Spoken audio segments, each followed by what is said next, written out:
National Weather Service in Chicago has issued a severe thunderstorm warning for northern LaSalle County in north-central Illinois, southern DeKalb County in north-central Illinois, until 8 p.m. At 7:13 p.m., severe thunderstorms were located along a line extending from near Cortland to near Mendota, moving east at 45 miles per hour.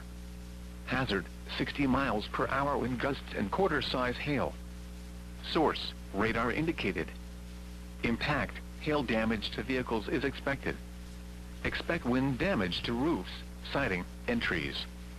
Locations impacted include Ottawa, Peru, LaSalle, Sandwich, Mendota, Sheridan, Shabbona, Lake Holiday, Hinckley, Somonauk, Earlville, Waterman, North Utica, Serena, Leland, Millington, Dayton, Lee, Troy Grove and Triumph.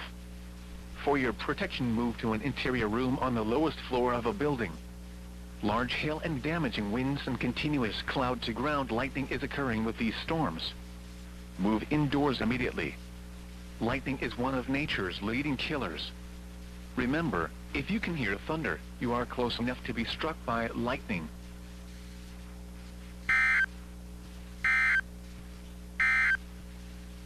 A severe thunderstorm warning remains.